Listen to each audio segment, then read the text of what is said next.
In this video, I'm going to talk about the biggest lie that is told about confidence, and you want to make sure to watch till the end because I'll be sharing a new understanding with you that will change the way that you see confidence forever. I'm Camille Ravine, and have you ever said to yourself, I'm not confident enough for that, or I don't have the confidence for that? Me too. I've done it so many times, more than I can even think about. But the thing is, for years now, I no longer say those statements. And you'll see why in this video. First of all, notice the language. I don't have the confidence for that. I'm not confident enough for that. Those statements imply that you don't have it, that confidence isn't actually within you, or the confidence that you have isn't actually enough. And this holds us back in so many ways. Are there things that you might want to do that you've not done before, and you might think, oh, I'm not confident enough to do that? Is there something you might want to explore, but you're thinking, oh, I don't have the confidence for that? I can relate. I missed out on so many opportunities earlier on in my life because I would say, oh,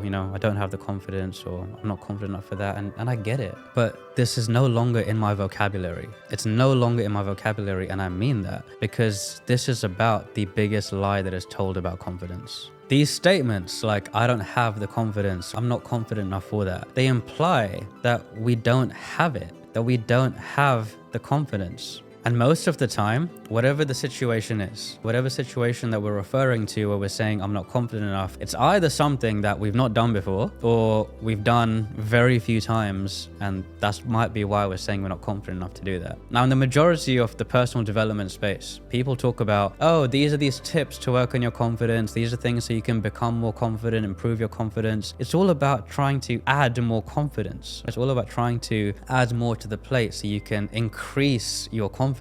Now again, this implies that we don't already have it. Isn't that interesting? And I say it's interesting because let's rewind the clock. Let's go back to when we were all little babies, just fresh out the womb. I'm sure many of you, or all of you, would have at some point seen a video or thought about or even seen in reality a baby learning to walk. It's the most beautiful and fascinating thing. This little baby, so new in the world, never having walked before, and it's trying. It's really trying. It's going, it's wobbling along, it's falling over, it's failing, it's trying and getting up again and falling. Classic example. And the baby might chuckle about it, it might start crying at one point, it might do this or that, but it never stops. It never stops. And it never says to itself, I'm not confident enough for this anymore. I'm not confident enough for that now. Oh, I don't have the confidence for that, even though it's never walked. Think about this. Actually never being able to walk. You've never walked before, and you're trying to do something that you've never done, but your confidence doesn't come into the picture. And what does that say?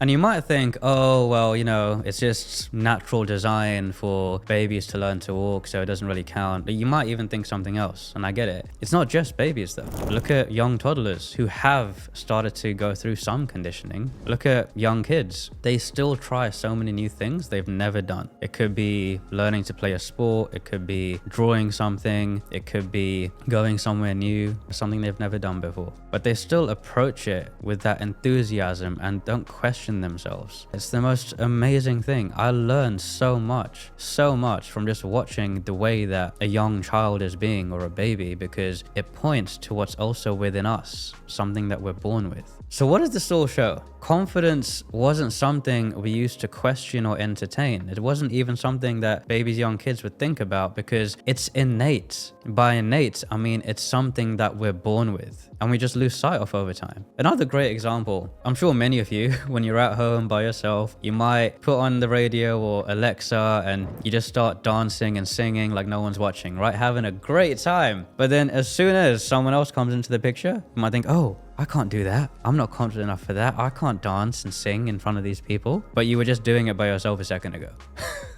You might think that's to do with your confidence. But perhaps in that moment, the only thing that changed was you started to believe certain thoughts that aren't actually true. If you've made it this far, well done, because we're coming on to the biggest lie. The biggest lie is that you don't have the confidence already. What we're exploring is that confidence is already within you. Confidence is innate. Confidence isn't something you need to search or seek or get somewhere else. All the confidence that you've ever needed is already within you right now. We're born with it. The only difference is that we've started to believe certain thoughts that just simply aren't true. So it's not about working on our confidence. It's more about coming back to what's already within when you realize that everything you've started to believe in your mind, everything you've started to make up, they're just thoughts. They're thoughts that aren't real. They're thoughts that aren't true. And whatever you think you're lacking isn't a lack. I'll repeat that. Whatever you think you're lacking isn't a lack. So where's this all going? Confidence never has to actually be a barrier to you taking a certain action. And even just understanding that if you're not feeling a bit confident, just knowing that it's all made up in your mind and it's not actually something that's real or true about you can help to not give those thoughts as much power in the moment. Now, I'm going to add something that might seem like a contradiction, but it's not. You see, sometimes having an insight or seeing something like this understanding that we're talking about, our mind can sometimes play catch up. We might see something, but actually living it can take a bit of time. It doesn't always have to be that way, but sometimes it can. And the reason I'm sharing this is we don't need to rely on those feelings. We don't need to believe we actually need confidence at all. Why? There are certain things we do all the time where we don't question our confidence to do it because we don't make it a factor. We don't need to feel confident to brush our teeth. We don't need to feel confident to tie our shoes. We don't need to feel confident to do so many things, but we show up anyway because we're not using confidence as a barometer, as a measurement to doing those things. So what I'm trying to point to is even if you're not feeling confident and you still know it's just made up in your mind, that's okay because the confidence can come as a result of taking the action, not a requirement, a result. And this is one of the reasons that I'm not confident enough has been removed from our vocabulary. Because even though I'm saying that, I still sometimes don't feel confident. And that's okay. I don't feel confident for everything, but it's no longer become a factor or a requirement. It's just become something that I begin to catch myself with and see that, oh, it doesn't really matter if I don't feel confident because it can come as a result. And I can keep coming back to this understanding that all of the confidence I've ever needed has always been within me. So there you have it. We've debunked the lie that we don't have confidence. So thank you so much for watching this video. And if you found value in this, I'd love to hear more. I'd love to hear what you got from it, how your relationship with confidence is, what's helped you, what you got from this video. So please leave a comment and share more. I'd love to know. And if you found value in this, please give this a like, subscribe, and I'll see you on the next one. Love you all.